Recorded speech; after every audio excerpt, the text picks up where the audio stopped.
what makes Boiler Room special.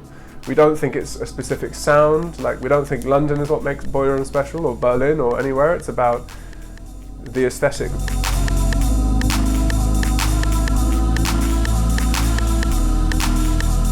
So if like Tokyo popped up and had some amazing music coming out, or like Toronto recently, or Montreal, or whatever, we will go out there and set the scene. So we will find the perfect space, and we will pick the perfect artists, and then we'll broadcast it to the world in a setting that we think is entertaining and interesting to watch online.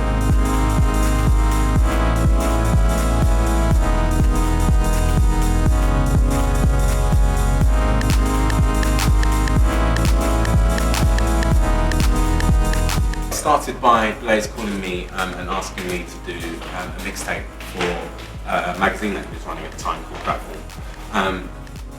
Then we kind of decided that doing a mixtape was a bit boring, lots of magazines do it and what have you. We decided that we kind of do a party up at their office and then record it.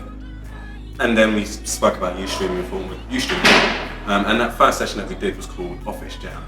So we realised the next day that it was quite a good idea.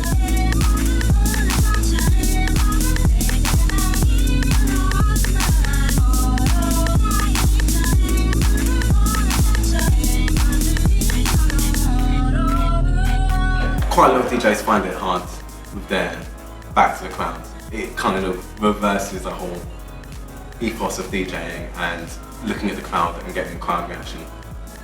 We didn't mean to do it. At first it was just a table against the wall. The camera was in the corner and that's just how it is. And then it kind of turned into a thing. And most DJs kind of understand that because they've done their research on the show before or what have you. Some DJs are a little bit like, oh wow, okay, this is a bit weird.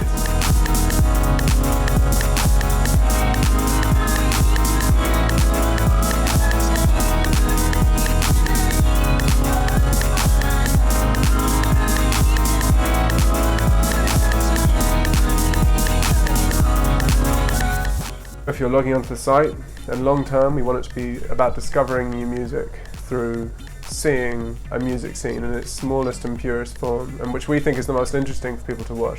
You can go to a nightclub and you see a DJ perform and it will be a totally different set to what you will see if he's performing at Boiler Room, because at Boiler Room it's like he's playing almost for himself.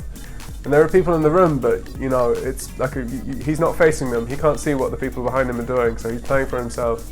So it's about almost sort of taking like that bedroom DJ experience and piping it to the world.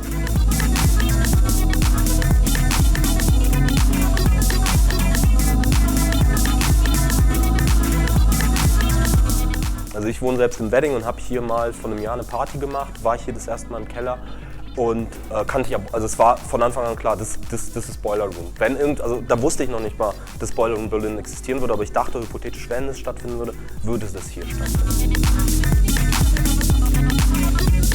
When we asked the guys from London to do the first one, it was an experiment. We didn't know how it would work. We were really worried, like people in Berlin don't go out until 2 o'clock in the morning.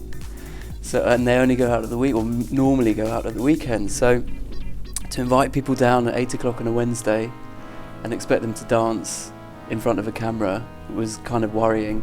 But it was an amazing success. Lots of people watched it, lots of people came, lots of people danced. So very quickly it turned into a monthly thing, and we're now at number 6. We've got a very, very, very long list of people who want to play.